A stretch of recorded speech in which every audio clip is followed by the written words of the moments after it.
Do you want to know something crazy? If your profit is under £60,000, you can often keep more money by staying sole trader instead of setting up a company. Most people think going limited automatically saves tax. A few years ago, that was often true.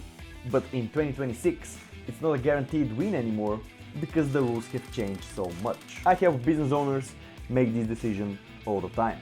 So today, I'll show you who a limited company can actually work for and who may be better off staying as a sole trader. But first, let me show you exactly what's changed and why picking a structure now is harder than ever.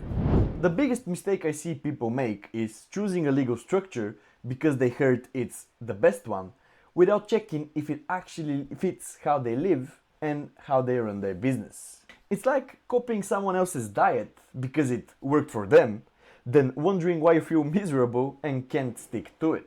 And the same thing applies here. The right structure depends on you, how you take money, how organized you are, and what you're trying to build. And lucky for you, by the end of this video, you know exactly what structure might work for you best. So let's see how the general landscape changed over the last couple of years. On the limited company side, taking money out as dividends is getting less attractive because dividend tax rates are going up from April 2026, reducing the advantage that once made an LTD the clear choice. At the same time, Companies House is tightening the rules with a mandatory identity verification from 18th of November 2025, and some people won't like that extra loss of privacy. But then, paying yourself a salary through a company has also become more expensive because from April 2025, employers are paying national insurance at a higher rate. Meanwhile, the national insurance rate for sole trader was reduced to 6%, which makes this structure more competitive than it used to be. But the trade-offs are significant because there's more admin now. From April 2026, making tax digital for income tax becomes mandatory for people with turnover more than £50,000. That means you need to use HMRC compatible software and send quarterly updates, which is a very different vibe to do it once a year and move on and forget about it. I've actually made a whole video on that, so you can go and check that out. So this is what happened in a nutshell.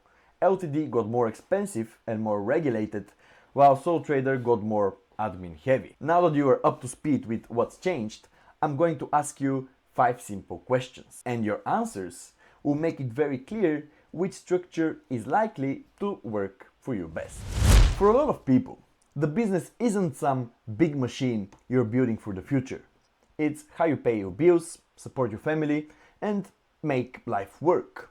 And if that's you, there's nothing wrong with that. You should be proud you've built something that funds your life. But it changes the decision you need to make. If you take nearly all the profit out personally, you want a structure that leaves you with the most money in the pocket after all taxes are paid. A company can be a great tool for that. But if you're withdrawing most of the profit through salary and dividends, you end up paying higher personal tax. And when you combine this with the corporation tax you need to pay on business profits, you end up keeping less money altogether. So the first question is very simple.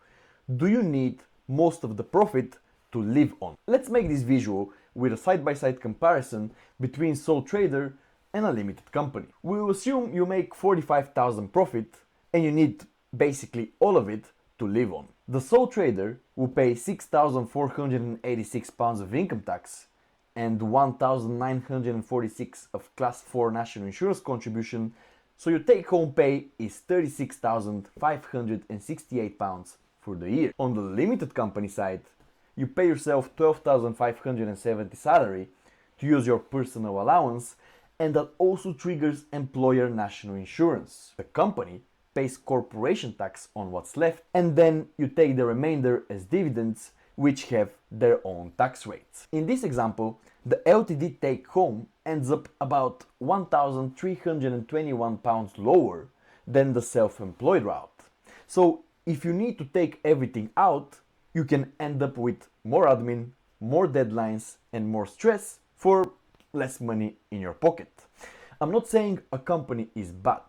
I'm saying if you're taking everything out, you're not using the main advantage of having a company in the first place. Now, watch what changes when we keep the profit the same, but we change your strategy. We're not trying to take everything out.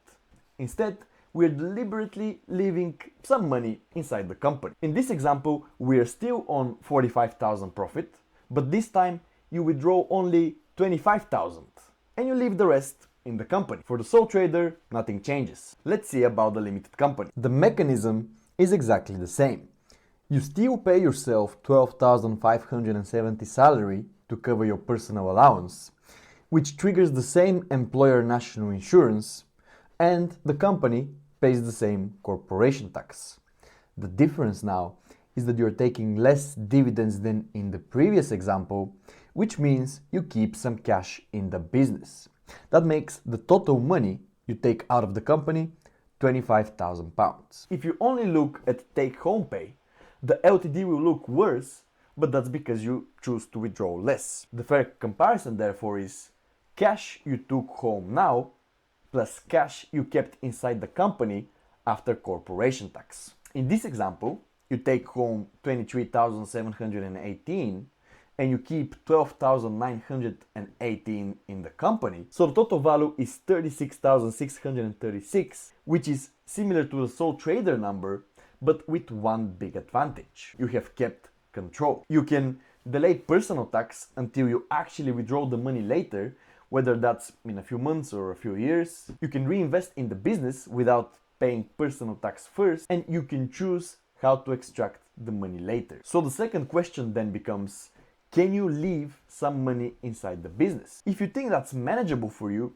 then limited company can be a great vehicle for that. But if you rely on nearly all the profit to live on, staying self-employed can be simpler and better in some of the cases. Up until now, we've talked about the money side, but sometimes the decision isn't about tax or money at all. Sometimes you're forced into choosing a specific structure. Some agencies and larger organizations deal only with companies. In those cases, the structure is less about saving a bit of tax and more about getting access to work you couldn't otherwise get. Another undisputable advantage of a limited company is the separate legal entity concept, which provides a higher protection against your personal assets. So what you really need to ask yourself is an LTD commercially necessary, or am I copying what I'm told? If you truly need it to win work or to stay protected, that's a strong reason to go for limited. But if you don't, then you should think about whether the extra effort is worth it. But then choosing a structure is not always about financial or commercial reasons,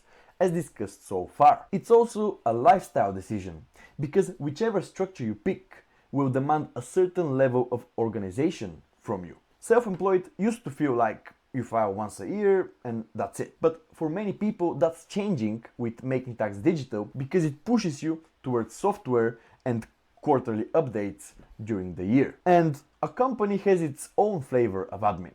Separate filings, separate deadlines, and more rules around how money comes out. Some people love that structure because it forces discipline. Other people hate it because it feels like constant background noise. So the real question is, do you want less admin or more formal control? But there is one thing we haven't covered yet. A limited company can open doors for tax planning, timing how you withdraw money, pension contributions, involving family in the business, and other perks and allowances. That's where the gap can start to show, but only if you actually use the tools that are at your disposal. If you run a company casually, take money out whenever, and hope your accountant turns it into a plan at year end, you're not really getting the full benefits of having a company. So what you need to ask yourself is, am I choosing a structure to follow a plan, or hoping that the structure becomes the plan? You know? If you're not going to use any of the tax planning strategies available to you, staying simple is not a bad strategy. But if you plan to engage your accountant and take tax planning seriously, that's where a company becomes a smart move. So here's what the questions are really telling you. If you need most of the profit to live on and you want less admin, you often find self-employment, more suitable. If you can leave money in the business, a company can make more sense because it gives you timing control and more planning options. If admin stresses you out, a limited company structure can be a real headache. If you're organized and you actually use the planning levers, that's where a company can be a real advantage. But here's something important. There is no universal structure that works for everyone. That's why I always encourage people to get in touch with a qualified professional like ourselves or others who can help you build a structure that fits how you actually live, operate, and take money. And once you found out what actually works for you, the next question is, how do you avoid mistakes that make HMRC take a closer look? So watch this video next, where I'll give you 5 red flags that put you on their radar.